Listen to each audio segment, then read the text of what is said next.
Saturday, there's just been I don't know, a peace, a lightness. I've been able to breathe a little bit. So that's helped too. I think it's going to be hard going on this trip and then coming back. And I think it's going to be hard when I come back from Christmas because my mom's dog won't be here either. He'll be at the dog sitter. So that's going to be, I think, a little, I did just purchase this like 2-tiered beautiful shelf from Kirkland's that I'm going to use as my sort of shrine or memorial to him in my bedroom next to my dresser. Beautiful. So I mean, this morning I made myself get up because I was about to have a moment again, something hit me. So I think it's still coming in waves. It's just, it makes me so emotional for you. Like I can just feel the emotion. I just know it's so much. Thank you. And I think I'm at a point right now where I'm kind of done. I'm just tired of crying and I need a break. But it's been hard. It's 13 days. I will say I have 2 more posts I'm about to share that came through. One was in a response to a friend that then turned into a blog post yesterday, or a social media post, I guess. And then I've got another one ready to go. Someone was like, I can't believe you're doing all this writing, and I'm like, it's the writing is beautiful. Thank you. I mean, the posts, Candy, oh my gosh, like every single time I read them, I just cry. But I think you're helping to, I know this maybe sounds crazy, but I think you're helping to heal something in other people that they didn't even necessarily know that they needed to heal. I really It's funny that you say that, because I've had at least 10 people reach out and share that with me and message. My champion at GE reached out and he's like, you need to write a book. These need to be in this space. I've had several people say that to me too. He's like, your words are so like, just yes. And the thing is the reason I'm sharing is because I know that, but the writing is just, it's how I've always processed. I mean, I have a volume of poetry that was my cathartic writing I did during really difficult times with my dad. And I've said it's a complete volume of work that I've even said at some point needs to be. And so I don't know, there's something like, I don't have a choice but to be in a really wide open space of vulnerability. And the other thing that's interesting, and I have a feeling this is going to be one of my next one of 2, I think there's going to be kind of like round 1, round 2 of like just this round 12, 13 of navigating grief. But one of it's been, I'm allowing myself to be held right now. I'm not everybody that's reached out that either wants to do something or offers me something or has delivered something, or I'm just letting myself receive it, which is not an easy thing for me to do. And at the same time, I don't know how to, I have to, I need to let myself let people support me, which is opening up a whole nother. And so it's interesting because there's moments I have where I'm like, and there's Payton leading me again. Like he's leading me down this, even him not being here, he's opening up and something that's changing in my business and my life. It's been 13 days and I just keep like this watch going, and I'm like, it's easy to keep track since it was November 30th, but it'll be 2 weeks tomorrow. I mean, it's crazy that it's been 2 weeks. And I don't know. It's like what I said to you a couple of days ago. 2 weeks already, and it just feels like you have these moments in your life where the world just kind of needs to stop for a second so you can just kind of catch up and breathe. But you realize it just is going to keep going, and then it's like, wow. 2 months, it's wild. So. There's little, and so the post I wrote, the post I've got queued up, it'll be for tomorrow because it'll be the 2 week, is one about all the little things that just, and again, it's just kind of like everywhere, your mark is everywhere. And is it in the, and I took a couple pictures, like of the perfect heart-shaped hole he chewed in my comforter, or that every time I make my bed, it is a perfectly, like here, I'll show you. I think it's on I'll share. Oh, this will totally make me cry. Yeah, it's like crazy. Yeah. Can you share it? Can you give me permission? Yeah. Because if you do, like literally, I'm not even kidding. It's perfectly symmetrical. Oh my gosh. And when did he do this? Oh, I don't even know, long like ago? forever and ever ago. And I was so pissed off when he did it. And now every morning I make my bed, I'm super like, Oh my gosh. it is a perfect. Oh my gosh. I did not cut that out. That is my dog chewing. Oh Look at this. God, that is amazing. I'm like, well, if you're gonna chew a hole. Oh, wow. And then this is the toy I've been sleeping with that used to have ears and used to have, I think it was a reindeer at some point. Sweet, so sweet. Oh my God. Yeah, I mean, it's like, this is what I go to bed with every night. That is so sweet. Oh, But that heart, I mean, I was so, that's wild. that is a good comforter. And I was so Yeah. oh, he did this. I don't even remember. It had to be probably 6 months, a year ago. I don't know. And I'm like, I swear to God. But nice thing is it lets me know how to fold because the comforter's too big for my bed. So I know how to put it on my bed, right? And every time I make my bed now, it shows up and it's right by where I sleep. It's like up under, it's like in my, so it's right there. And I'm just like, wow. Of course, it's like a perfect shape. That's amazing. Isn't it crazy? Beautiful. I love that so much. So you're going to put that on social media tomorrow? Well, yeah, because I'm going to share a bunch of pictures tomorrow for the 2 week. But I have a post that's like, I mean, it literally, I wrote, it's the little things.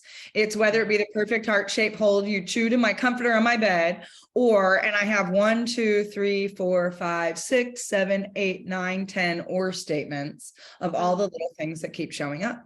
And I'm going to have some pictures of some of those things. And I don't know. Oh, Candy, you have really done such a beautiful job making this such a difficult process, though, and turning it into art, healing. I mean, just what so many people need during this season, certainly, during the Christmas, the holiday season. I mean, any time of year, certainly, but I know so many people are needing your voice right now. I've always told you, it's always amazing on how things happen in our lives. And even though it takes us to our knees and it's so hard, but the ripple effect then that can have on others, I know brings you so much joy to your heart, because that's who you are and what you stand for. And this is doing it tenfold. Yeah, well, it's amazing because you don't know who's listening, right? And yesterday, even in the workshop that I did, the leader that ran it came up and he's like, I love your podcast. And I was completely blown away that he's actually listening to it. He's like, I shared it with my daughter. He's like, I've told people if you're going to get offended, then don't listen. He's like, but I love just how real you are. And he's like, it's a conversation we need to have. And he goes, I just am so dialed in and I love your episodes and I just love how open it is. And he goes, you don't hold back. And he was like the last person in the world I would have thought was listening to my podcast. Yeah. Oh, wow. Yeah. See, I love it. And so you don't, and that's why I said, I mean, because I've had a couple of people in, I mean, there's part of that I think is going to be a discussion too, is I've had people that they mean so well. And I come from the generous assumption of they really mean well, but I've had so many people tell me how to grieve. Oh, really? Which just kind of irritates me anyway, because it's one of the things I tell people, it's a personal process. But I've had people go, you need to stop putting so many posts out and just take your time to grieve and whatever. And I'm like, I understand why you're saying that, because you actually think I'm not processing, but you don't understand this is my way to process. And thank you so much. Didn't ask for your opinion. And so it's interesting. I've had a lot of private messages with people like, I'm a grief coach. And I'm like, great. Didn't ask for your opinion. Right. As a grief coach, you know that this is a very personal space and it's not, I didn't ask your opinion and I'm going to do this my way. And because one person even said, you don't need to create a lesson out of this right now. And I said, but that's how I'm wired. And that's how I'm wired. And okay. And it's how I navigate. I am always looking at what life is trying to teach me and what the gift is. And it's the only way I can process something as unfathomable as my baby leaving this earth too soon. The only way I can even begin a journey of healing is when I look for the blessing, the gift, the lesson in it, something that the opportunity, because otherwise I will get consumed in the grief. And so it's interesting because, you know, everybody's coming from the best place, and I know people mean well. And there's a part of me that wants to tell some people to just fuck off and stop. Right. Stop feeling like this is our culture, right? It's that codependency that we talk about. And it's the last 3 episodes I put out. Stop trying to fix it for people. I don't need you to fix this, because I had one person reach out. She's like, do you know about EFT? I think you should do that. That way you don't understand. I get those tools are available for me right now. I'm not looking to suppress this. I'm not looking to dim this. I'm not looking to make it feel less. And I get the value in, and at some point I probably will do EFT. Sure. And right now I want to feel the magnitude of all of it. I want to honor him. I want to honor myself. I want to just see what is opening up in the healing process of wherever the grief chooses to take me. And so it's interesting because I feel people are coming from the best place, and I have so much love, how the outpouring. Yeah. And people need to stop trying to fix it. Yeah. Isn't it interesting just when situations like this come up, on how we have such a culture that doesn't want us to feel the pain. Like, just speed up the healing. You're not really supposed to feel sad. You know, don't go there. Like, don't feel the grief. Do EFT, do all these different modalities that can help you speed it up. Right. And it's like that. And I know you and I have had so many conversations about this, but it's in that way that actually does more damage.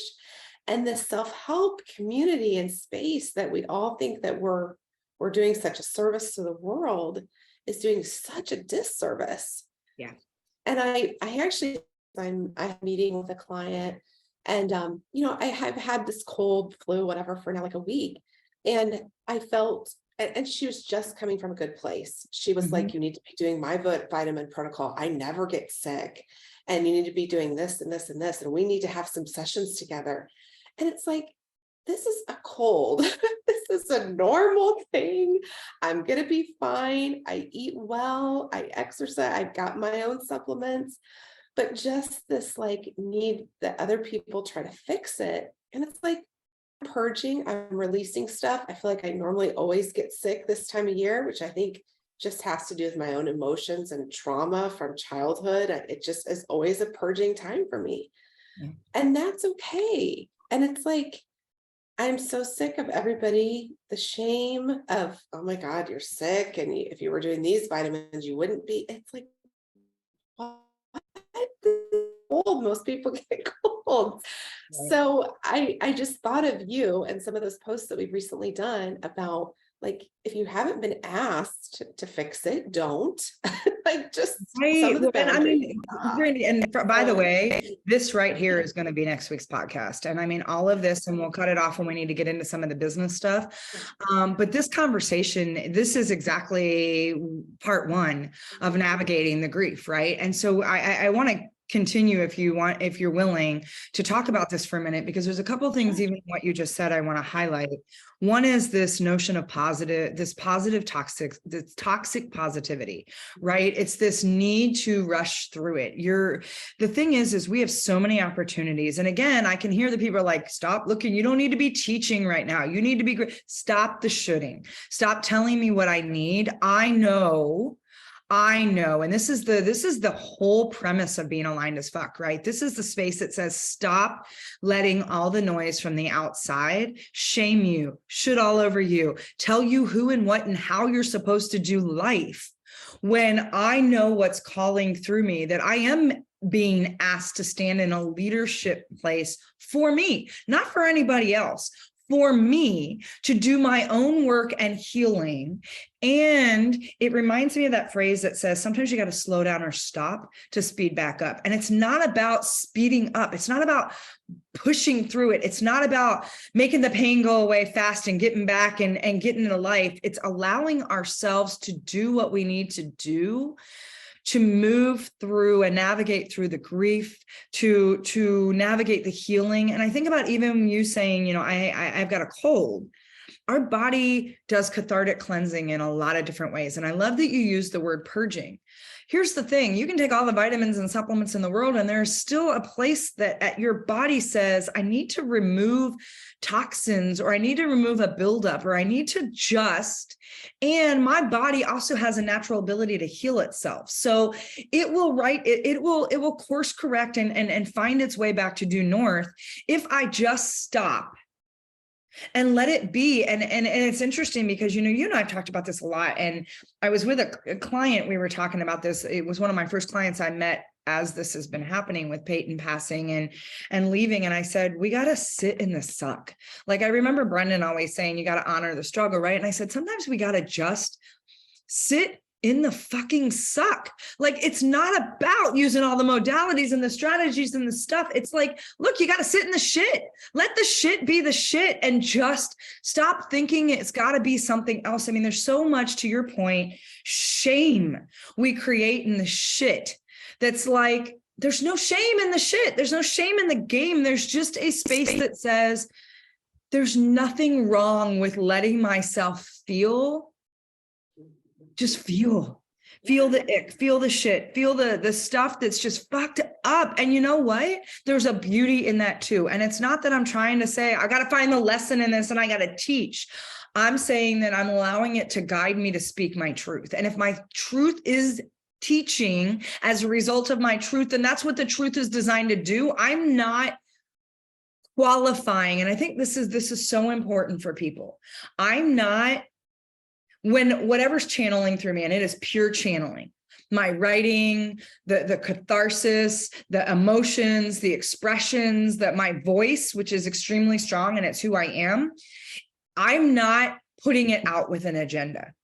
I'm putting it out because it's what's calling through me and being directed through my spirit. And I'm intuitively being guided to take inspire action that says, this isn't just mine.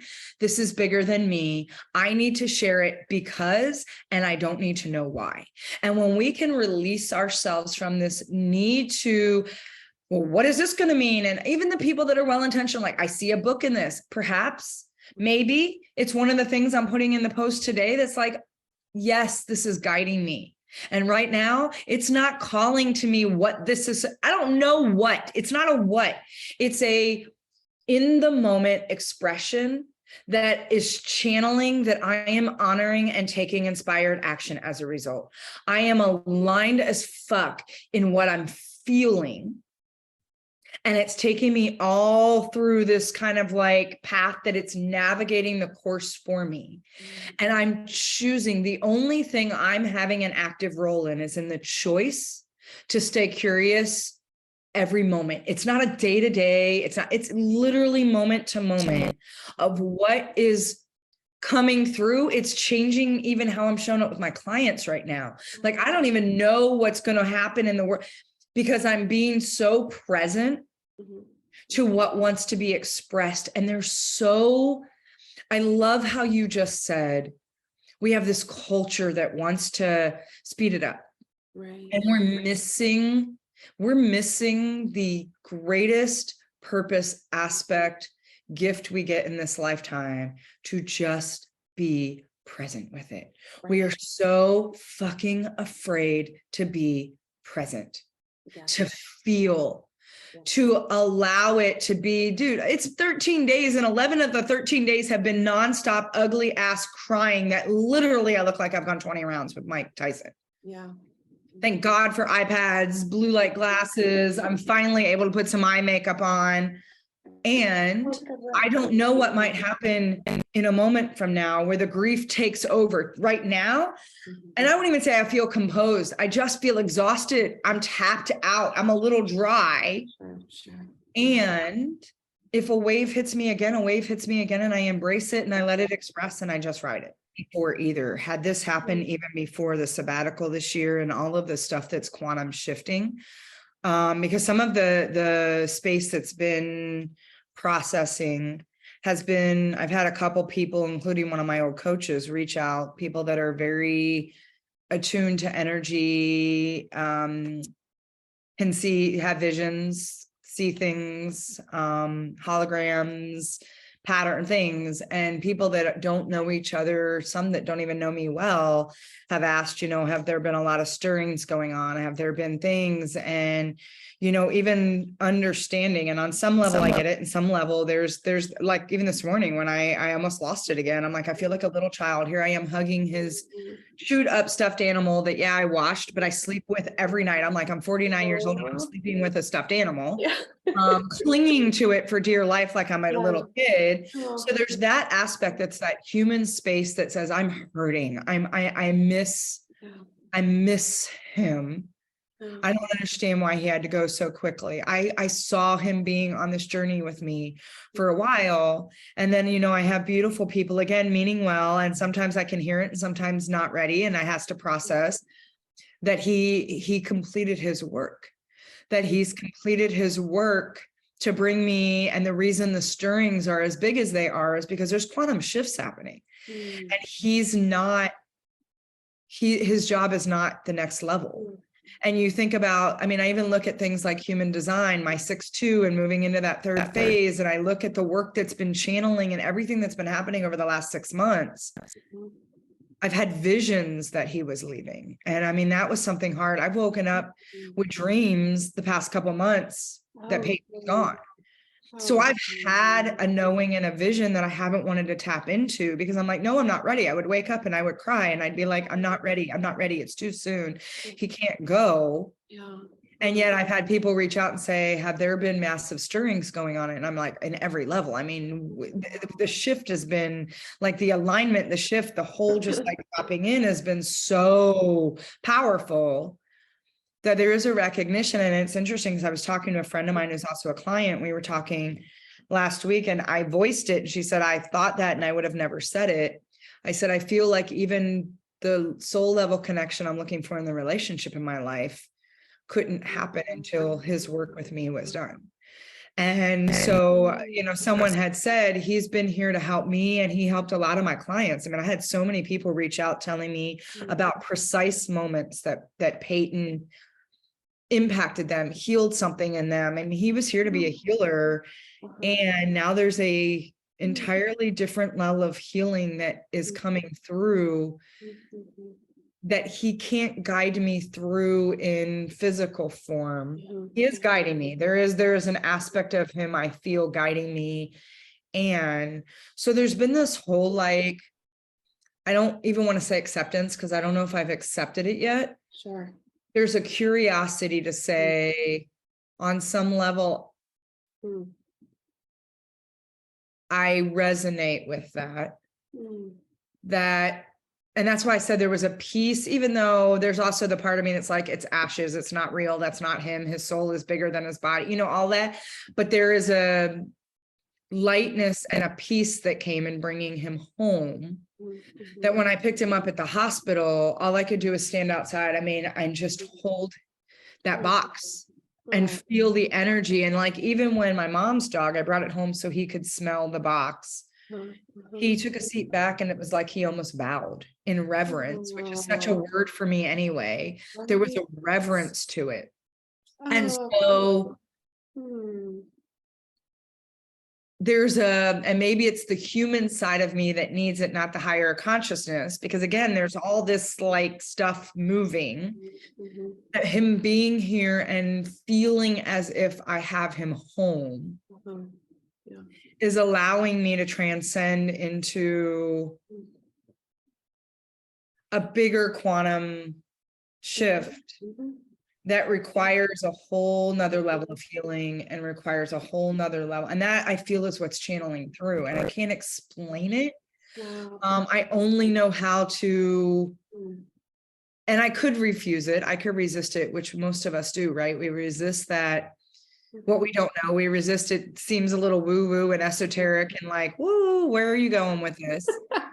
And everything in my cells is activated to say, and this is why I love people saying, and I'm kind of all over the place in even this expression, but I think it's making sense.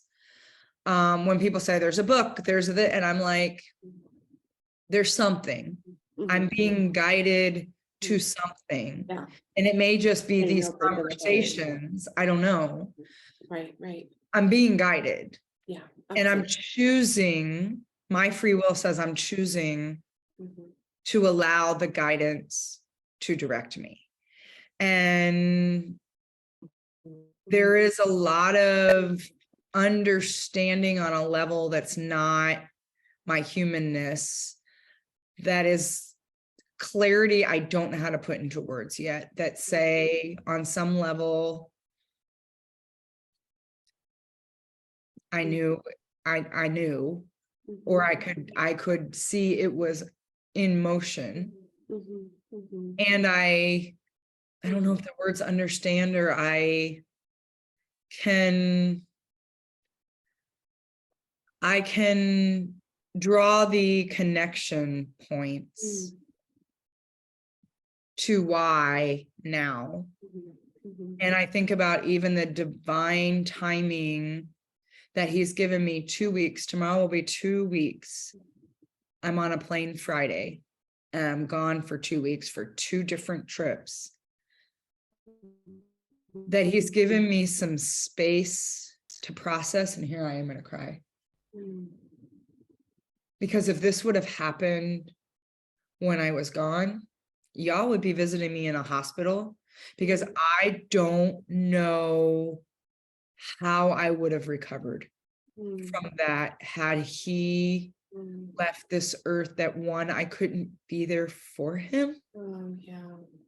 Or I couldn't be there for me. And it's between Thanksgiving and Christmas, so it creates an energy for this time of year, but it doesn't, you know what I mean? There's just there's a really beautiful, really exquisite divinity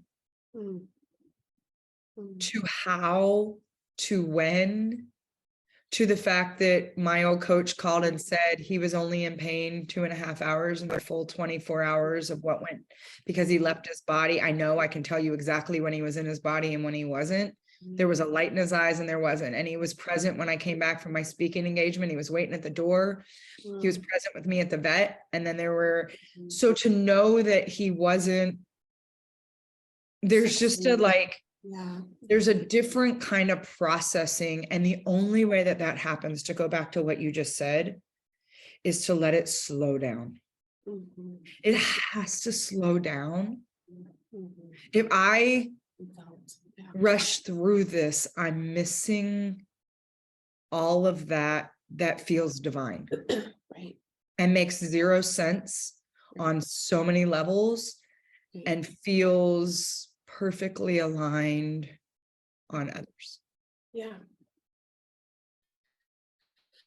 Like, it's pain has purpose, all pain, it has purpose. And I think we're scared to death of the pain, emotional, any kind of pain. We just want to push it away, just get rid of it. But there's just so much purpose in it. Yeah. And being with it is what heals. That's how you process it. And I look back at my childhood. I don't know why I'm bringing this up right now, but I look back at my childhood, and so much of it was, if there's any pain, you just keep going. And look at all the trauma that's created for so many of us. And so I certainly am, I'm 41, and I think I'm just starting to really fully understand what it means to be with pain and to being okay with that. Yeah. And whatever pain that may be, it could be something as stupid as a cold, but letting that process, and not trying to oh my God, I gotta take all this vitamin C and vitamin whatever and try to get rid of this as quickly as I can. I'm going to be okay. I'm going to sit with this. I'm going to let this purge, as I said, and we'll all be fine. Yeah. But let's not speed it along, because that just doesn't serve us. And we lose the meaning. We lose the message.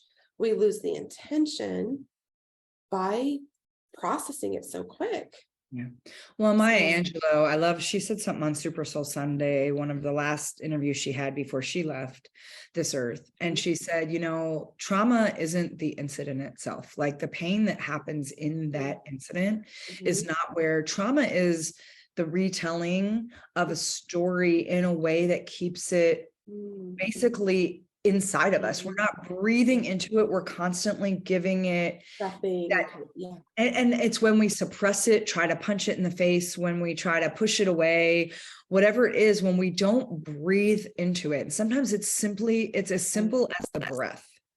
And that's why I said, bringing him home, there's been oddly this still moments I'm feeling overwhelmed in the emotion.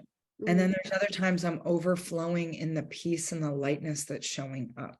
There's I don't know, it kind of reminds me of the movie Inside Out. That's like, you can feel multiple feelings at the same time. Cause that's the other thing. We're like, well, you can only be happy and you can be both. No, And at the same time, normally we're juggling it all. Yeah. Well, there's a real gift when you allow yourself to be in the multi-dimensional aspect of the emotion. Our emotions aren't two-dimensional. They're not linear, they're not two-dimensional, and they're not isolated in a space where we only feel one thing at a time. When we allow, and that's why I tell people, I'm like, I'm in this space of feeling all of it. Some of it I can name, some of it I just need to breathe through, some of it I'm just watching. And so there's a part of me that's fascinated by this process. There's a part of me that, let's just be real. Grief fucking sucks. I'm not even going to put that out there and say it doesn't. And this is, I've lost pets before. I've lost dogs before. I've sat, by my uncle's bedside when he was transitioning. He was in the ICU for 12 days. I was there for 15, 18-hour days. I was his caretaker. I was there. And while that was an immense amount of grief, my dad passed. And even though I didn't speak to him for 15 years, there's been a lot of grief in my life. I've lost my grandparents who were near and dear to my heart. I was executor on my grandmother's will. Like all this stuff. I've dealt with grief. I've had friends I lost in college that committed suicide. And this level of grief that I'm going through with Payton is a completely different experience than I've ever. And he was my family. He was my child. He was my baby. I'm not married. I don't have kids. He was my world for the last decade. And everything, and it's one of the things I'll be posting as well. I look at I posted yesterday, all of the milestones and the growth opportunities I've had in my life with him. So that space of grief is letting go of some of what has been versions of me that have shed as well, that are very tethered and tied to our energy and what we created and what we healed and what he taught me. And I think about this level of grief, to be able to sit in it. If you would have told me that a couple of years, I would have been like, in fact, I've had apprehension about what was going to show up with Payton leaving. And now it's here. Yeah. And it doesn't make sense. And I don't know. It's just a big and. It's a big and ... right now. Right. But you are getting through. You are still standing. Yes. Some days not so much, but yes. I have definitely had my days where I haven't gotten out of bed till 2 PM. Like I said, it helps to be full right now. I have things that get to distract me, and I want to be clear on that. The distraction isn't that I'm pushing it aside. The distraction is I'm allowing myself to move forward and do work that's meaningful, that fills my soul. I'm not filling the void with mindless busyness. I'm not being distracted by things just to not feel it. I'm actually channeling what I'm feeling into work that feels meaningful and is allowing me to step into whatever is calling me next. And I say that because I think that distinction is really important. Absolutely. Makes so much sense. Oh, bless you, Candy. I was gonna ask just real quick, how's your mom doing throughout all this? Has it brought up a lot for her, and with her being there, is she okay? Yeah, it's a great question. And it was interesting. She was with me when I was at the emergency hospital, thankfully. I'm so glad And you did even when that. I told her, I said, it sounds weird, but I want you to capture some pictures because I want to be able to tell his story. And I know I'm going to want that closure. But she was really worried about how I was going to do with her dog being here. And I will tell you, I'm so grateful that for whatever reason, they're still living in my house, because having Ammo here has been a godsend. Oh, His right. energy, he's been completely attached to my side. He's been soothing, because I don't know if I could be in this house if there was no dog energy. I don't know how I would be in this house with that stillness, because this house gets very still. It's very cave-like. I don't know how I would. I've had a hard enough time in like my closet and some spaces that were Peyton's dedicated spaces. So I've been very grateful. The thing is, it's definitely been hard because, ironically or not, I don't know how you want to look at it, nothing's random. My uncle that just recently passed, which is my mom's last living brother, or the one that at least she knows about, that was her person. I mean, my uncle Don was her person. His memorial was the same day I picked up Peyton's ashes. And so Saturday was It's a lot. Saturday, you can hear Ammo squeaking the toy. He heard Oh, his name. oh, yeah. There was a lot of density Saturday. There was a lot for me to be able to bring Peyton in the house. Like I said, I stood outside the hospital for a while, just holding him, and kept apologizing to my mom. She's like, no, I figured you would. And then I had to sit in the car for a while by myself. Because I had to be ready to bring that energy back in here. And like I said, her dog almost had a reverence. He almost bowed when he had the opportunity to smell the So body, beautiful. the ashes. And then my mom had seen a funeral procession when we were on our way back, which I didn't see, and it triggered the feeling for her brother. And so there's been a lot of, like I said, there's been a lot So of much to move through. grieving in our orbit right now. And so it's been, I'm glad she's been here.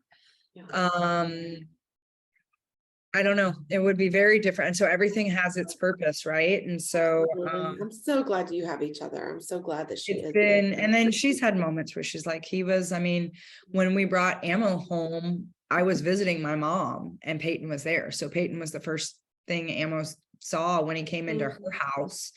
It was one of her puppies. I mean, aside from my sister's dog, Peyton's been around the longest. And so, there's just levels of grief, and then she has to watch me grieve, which I'm sure has its whole dimension for her as my mom.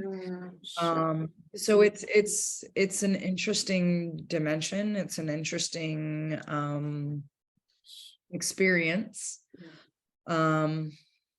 And it's opened up, and we were having, but it's opened up other conversations. So even our level of healing, just generational healing, just conversations that just have not in the past happened in my family, are more open and more fluid and more connected, more expansive.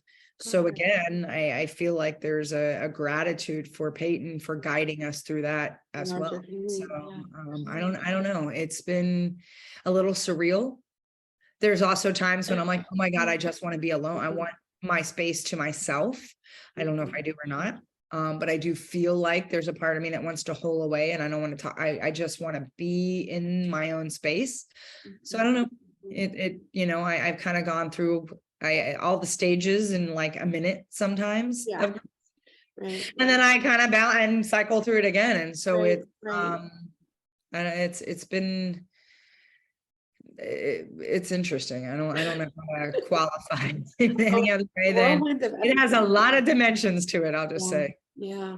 Well, I know I've told you, but I really believe, I really think that's so strongly. You're doing such a beautiful job with all of it. Not that there's any like textbook way that it needs to look like, or, oh, this is beautiful and this isn't. I don't mean that, but I really feel like you're doing your own way of navigating it, which is the best thing you could do. Giving yourself whatever each day needs to be for you. So I think that is a beautiful thing for all of us then to witness. So when I think, I mean, to close this out as a part one discussion, because I, you know, obviously we're sharing this right now. That is what if I had anything I would want someone to take away from this conversation, is the fact that grief is not linear. It is not a logical linear. It is not A plus B equals C kind of pathway. It's just not. It's completely spiral, looping, messy. It just doesn't. The other thing is that it is personal and it is your journey. No one, and it was interesting because the day it was all happening, I obviously giving a speaking engagement, and there was somebody there that was going through some tremendous grief, and I said to her, grief is yours. No one gets to tell you how to grieve, the length of time to grieve, what grief should look like. I don't care if you're a grief coach, a grief this, I don't care what you do, if that's your expertise. You do not get to tell someone how they get to grieve. It is none of your fucking business, period. And I mean that with a lot of light and love and compassion and grace. And it is a personal, and every level of grief. I have not grieved one person that I've had grief for in the same way. Grief looks different for every experience, for every person. And when someone comes home and steps into the space of trusting themselves first, you will be guided to whatever you need to navigate the grief. And if you can trust that and lean into that and allow yourself the very hard, uncomfortable, difficult, ugly, crying shit phase of it, and just feel it, stop trying to fast track it or speed it, just let it be and breathe. It will guide you in the most beautiful places. I promise you, I promise you, I promise you. And it is only yours to decide, yours and whatever you choose to believe in. Nobody gets to tell you what it looks like or what it should be. And again, so much gratitude to everyone that's reached out. And I know everybody means well, and I don't need or want you to fix it. And I would love to leave that with everyone that's going to listen to this episode, is that you don't need anyone to fix it. There's nothing broken. Again, back to my statement before, we are not broken. You are not broken as you go through grief. There's nothing to fix. You are not broken. You are going through one of the greatest, although it feels like it fucking sucks right now, trust me, you are going through one of the greatest gifts we are given as human beings, and it is experience a full expression of our emotions. It is the feeling of love and loss. Because imagine, we can't ever get close to unconditional love unless we understand the pain of what it feels like to lose it. And so there is such a gift in being able to feel that. There really is. And so be kind to yourself, be gentle. And if you're someone like me who really struggles asking for help, leaning on people, allow others to hold you, allow others to create safe spaces, allow yourself to be supported, because you are worth that. And you give others a chance to shine their light, to take all that weight off your shoulders. And yeah, that would be what I would like to leave people with in this conversation. Candy, so beautiful. Thank you for being such a bright light and shining the way for all of those that need to hear this message. Well, thank you, because honestly, I didn't know we were going to do this today, as usual. And you have such a powerful way of catalyzing things for me. It's why we work so well together. And so I thank you, because you showed up in your own vulnerability. And I know it's been a challenging week, and there's other levels of grief and processing for you. And so, you know, there's no coincidence in that either. And so the fact that we can bring multiple levels of just being with life, just being in the moment, I so deeply appreciate you and this conversation. It's why I was very clear as we started talking. I'm like, nope, this is our podcast. This is next week's podcast episode. This is important for us to share. And it's the power of being in the raw, real, and gritty in the moment. I love the power of the vulnerability that had the gifts that have come from the being vulnerable for both you and I. Yeah. And in so many of these meetings where we get on here and we're both very vulnerable, we just put it out there. We let the other one know what we're going through. And there's so much healing that comes from that. And just each of us holding space for the other. Yeah. And I think both you and I are very similar in that receiving muscle isn't something we've always been that great at working. But I think both you and I are getting better at understanding the gifts in that too. Yeah. And allowing ourselves to receive the help, receive the support. Yeah. And with that, thank you. That is like a perfect way to say, talk about alignment, right? I mean, that's the space of us being aligned. And that's a space of when you're aligned in that space. And I mean, all of this is guiding us through that. You invite in the conversations with others who are aligned, and the magnitude and the exponential factor of how we get to heal collectively. This is, I mean, honestly, and I don't know why it's dropping in again, this is how we shift the level of consciousness. This is how we shift the level of leadership. It's these conversations that are activating the shift. And so again, I deeply thank you for that. And I hope those of you that will listen to this conversation, that Brandi, who I will not call her my assistant or anything else, she is my right hand, my left hand, and my sanity. She's like my operational guru. And she is absolutely the person I trust most to move this conversation and this work forward. So I couldn't do it without you. And I want those of you listening, I hope you listen to this once and take with you, and this may be an episode you choose to come back to multiple times. I think there's a lot we planted seeds on, and I think there's a lot that can be activated just by leaning into this conversation. So for those of you listening, I deeply appreciate your willingness to be in this conversation and be uncomfortable and vulnerable as well, because I know it's not easy, and I know it goes against everything we've been taught. Mm-hmm. Oh, doesn't it? Yes. Yeah. I'm so grateful for it. Thank you so much, Candy. Love you. I love you too so much.